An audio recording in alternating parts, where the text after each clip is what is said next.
SC, ST और OBC आरक्षण के अलावा आर्थिक रूप से पिछड़े लोगों को 10% आरक्षण का रास्ता सुप्रीम कोर्ट ने साफ कर दिया है। सुप्रीम कोर्ट की संविधान पीठ ने 3-2 के बहुमत से इसे मंजूरी दी है, यानी सरकार के लिए भी राहत की बात है और ऐसे लोग जिन्हें इस आरक्षण का लाभ मिलेगा उनके लिए भी राहत की बात है। हमारे साथ जो 40 याचिकाएं सुप्रीम कोर्ट के सामने इस 130वें संविधान संशोधन कानून को चुनौती देने के लिए दाखिल की गई थी, उनमें से एक के याचिकाकर्ताओं के वकील हमारे साथ हैं, शादान फरासत। शादान भाई, इस पूरे फैसले पर पहली प्रतिक्रिया क्या है? ये पहली प्रतिक्रिया ये है कि जिस तरह से देश के अंदर रिजर्वेशन के ऊपर 2 विचारधाराएं या 2 व्यूज हैं, उसी तरह से कोर्ट के अंदर भी 2 आज व्यूज देखने को मिले। मेजॉरिटी का व्यू ये था कि नहीं, ये वायलेट नहीं करता है बेसिक स्ट्रक्चर को, लेकिन इकोनॉमिक क्राइटेरिया और उसमें जो एक्सक्लूजन हुआ है बैकवर्ड क्लासेस का। लेकिन जो डिसेंटर 2 जजेस जिन्होंने डिसेंट किया, इंक्लूडिंग चीफ जस्टिस, उनका ये व्यू था कि ये जो एक्सक्लूजन है बैकवर्ड क्लास को, अगर आप इकोनॉमिक क्राइटेरिया पे दे रहे हैं तो फिर उस पर कास्ट के बेसिस पे आप लोगों को एक्सक्लूड नहीं कर सकते हैं, स्पेशली वो लोग जो हिस्टोरिकली डिस्टिंक्ट हैं। तो ऐसे में क्या ये माना जाए कि अब इस फैसले के बाद से, पहले तो सरकार ने भी इंक्लूड कर दिया था आरक्षण में ऐसे अगड़े सवर्ण वर्गों को जो आरक्षण के दायरे में नहीं थे, तो जिनके लिए आरक्षण की व्यवस्था की गई थी उसमें फिर इनको भी इंक्लूजन हो गया। देखिए, आगे अब कैसे आरक्षण की पॉलिसी भारत में या हिंदुस्तान में चलेगी ये कहना मुश्किल है, लेकिन ये बात तो सही है कि आज EWS इंट्रोडक्शन से जिस तरह से आरक्षण की एक समझ जो, और उसके आज उसको संवैधानिक करार करने पे जो एक आरक्षण की हिस्टोरिकल समझ इंडिया में थी, उसमें बदलाव आया। तो अब आरक्षण एक सोशल और इकोनॉमिक बैकवर्ड क्राइटेरिया पे नहीं, एक इकोनॉमिक क्राइटेरिया पे भी अवेलेबल है। अभी उसकी लिमिट 10% की गई है। आगे अब ये कैसे प्ले आउट करेगा, किस तरह से प्ले आउट करेगा, इसके पॉलिटिकल क्या रिपरकशन होंगे, ये आज की डेट में कहना मुश्किल है। बट हाँ, कुछ बदलाव हुआ है और वो एक सिग्निफिकेंट चेंज हुआ है। अब आगे का डायरेक्शन अभी कहना बहुत मुश्किल है। तो ऐसे में अब तक तो ये था कि ये क्लियर हो गया है कि आर्थिक आधार पर भी आरक्षण दिया जा सकता है। ये एक नया प्रावधान, नई व्यवस्था जिसे सुप्रीम कोर्ट ने भी अपहेल्ड कर दिया है।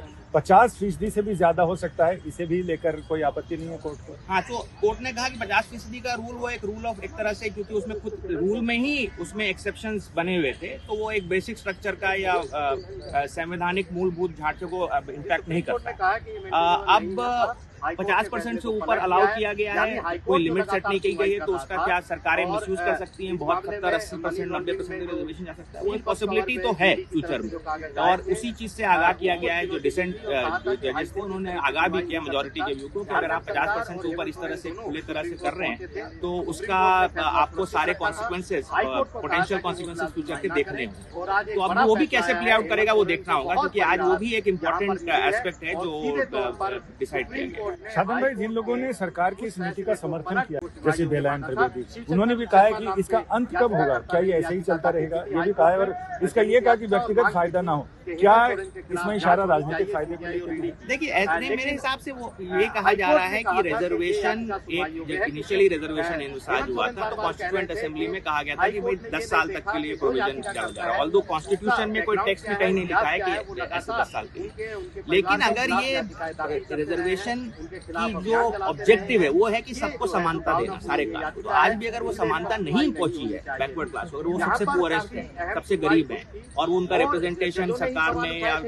एजुकेशन इंस्टीट्यूशन में नहीं है, तो फिर वो ऑब्जेक्टिव तो मीट ही नहीं हुआ। अभी बहुत समय है उस ऑब्जेक्टिव को मीट करने में, तो पहले वो ऑब्जेक्टिव मीट किया जाए, फिर अगर वो मीट करके सारी समानता आ जाएगी सोसाइटी में तो फिर रिजर्वेशन हटा दीजिए। लेकिन आज तो वो समय नहीं आया है और अभी बहुत दिनों तक समय नहीं आएगा, क्योंकि बहुत डिफरेंस है जो आपका जो अपर कास्ट वर्ग है उसके एक्सेस में, जॉब्स में या सरकार में। मैं एग्जांपल दूंगा, गवर्नमेंट ऑफ इंडिया के, सेंट्रल गवर्नमेंट के 80 सेक्रेटरीज होते हैं, आप उसमें से 80 सेक्रेटरी गवर्नमेंट ऑफ इंडिया में देख लीजिए, 2-3 को छोड़ करके और सारे अगले वर्ग के होते हैं। तो अभी बहुत ज्यादा, और ये 70-80% पॉपुलेशन बैकवर्ड है, तब 2-3 हो रहे हैं आप 80 में से। तो जब इतना डिफरेंस है आज की डेट में भी, तो बहुत समय है। तो नए क्षेत्र के लोगों को ये लगता है कि जो कोटा विदिन कोटा भी होना चाहिए, कि जो SC ST लोगों को है उसमें आर्थिक रूप से आरक्षण वालों को प्रायोरिटी नहीं, वो नहीं कहा, वो नहीं कहा। जो रिजर्वेशन एग्जिस्टिंग है उनमें आर्थिक रूप से कुछ टच नहीं किया जाएगा, जो वो प्रणाली कंटिन्यू करेगी। ये जो 10% जो नया बना है उसमें सिर्फ आर्थिक पे अप्रूव किया गया। तो ये आगे के लिए आपको लगता नहीं कि आरक्षण का जो अभी तक ढांचा था उसको कहीं न कहीं ये सीधे रूप से असर नहीं, लेकिन घुमा कर असर पड़ेगा? जी बिल्कुल, ये मैं आपसे सहमत हूँ कि घुमा के असर तो पड़ेगा, और ये हो सकता है एक तरह से एक सरकार की ये ऑब्जेक्टिव भी हो कि रिजर्वेशन का जो मूलभूत तरीका आज तक इस देश में फॉलो किया है उसको चेंज किया जाए।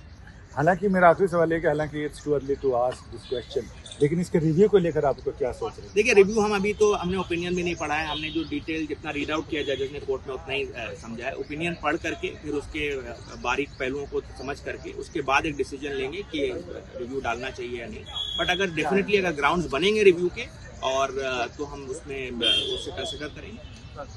जी हाँ, बिल्कुल। फिलहाल तो ये फैसला कई सारी चीज़ों पर असर डालेगा, यानी आरक्षण की वर्तमान व्यवस्था पर सीधा नहीं तो बल्कि घुमाकर ही सही, लेकिन एक दूसरे तरह से असर इस पर जरूर पड़ सकता है, क्योंकि पहली बार ऐसा हुआ है कि आरक्षण के दायरे में सवर्ण वर्ग भी आए हैं जो आर्थिक रूप से पिछड़े हैं और उन्हें भी इसमें शामिल किया गया। पहले सरकार ने इस तरह की नीति बनाई और इसके बाद सुप्रीम कोर्ट ने उस पर अपनी मुहर लगाई। कैमरामैन शकुन के साथ संजय शर्मा, दिल्ली, आज तक।